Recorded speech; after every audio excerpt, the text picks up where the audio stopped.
வாராகி ஜெயம் YouTube channel உங்களை அன்புடன் வரவேற்கிறது. மே 14, 2024 செவ்வாய்க்கிழமை வைகாசி மாதம் 1ஆம் தேதி.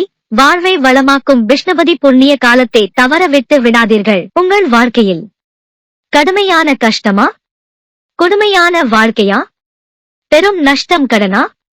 விஷ்ணுபதி புண்ணிய காலத்தில் மகாவிஷ்ணுவையும் மகாலட்சுமியையும் வழிபடுங்கள். விஷ்ணுபதி புண்ணிய காலமானது வைகாசி, ஆவணி, கார்த்திகை, மாசி மாதங்களில் முதல் தேதியில் வரும். 12 தமிழ் மாதங்களில் மாசி, வைகாசி, ஆவணி, கார்த்திகை ஆகியவை மகாவிஷ்ணுவுக்கு உரிய மாதங்களாக கருதப்படுகிறது. விஷ்ணுவுக்குரிய மாதங்கள் பிறக்கும் நேரம் விஷ்ணுபதி புண்ணிய காலம் எனப்படும். ஏகாதசியை விடவும் மிகவும் சிறந்த பலனை தரக்கூடியது இந்த விஷ்ணுபதி புண்ணிய காலம் ஆகும். மகாவிஷ்ணுவின் அருளும் கருணையும் மிகவும் அதிகமாகவும் பூரணமாகவும் துலங்கும் அரிதான நாளாக இந்த நாள் அமைந்துள்ளது. ஒவ்வொரு வருடமும் 4 விஷ்ணுபதி புண்ணிய காலங்கள் வருவது உண்டு. விஷ்ணுவுக்குரிய மாதங்களான மாசி, வைகாசி, ஆவணி, கார்த்திகை மாதங்கள் பிறக்கும் தினத்தில் அதிகாலை 1:30 மணி முதல் காலை 10:30 மணி வரை இந்த விஷ்ணுபதி புண்ணிய கால நேரம் அமைகிறது. முழுமையாக 9 மணி நேரம் இந்த விஷ்ணுபதி புண்ணிய காலம் அமைந்து இருக்கும்.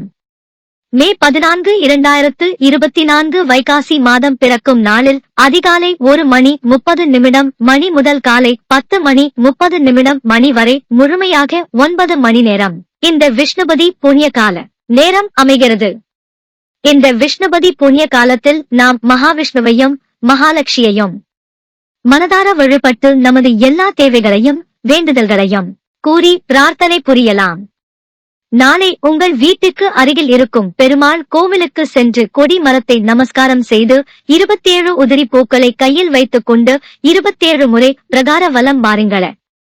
ஒவ்வொரு சுற்றுக்கும் ஒரு பூவை கொடிமரத்திற்கு முன்பாக வையுங்கள். 27 சுற்று முடித்த பின்பு மீண்டும் கொடிமரத்தை நமஸ்காரம் செய்யுங்கள். பின்பு தாயாரையும் பெருமாளையும் வழிபட்டு உங்களின் பிரார்த்தனைகளை மனமுருகி சொல்லுங்கள்.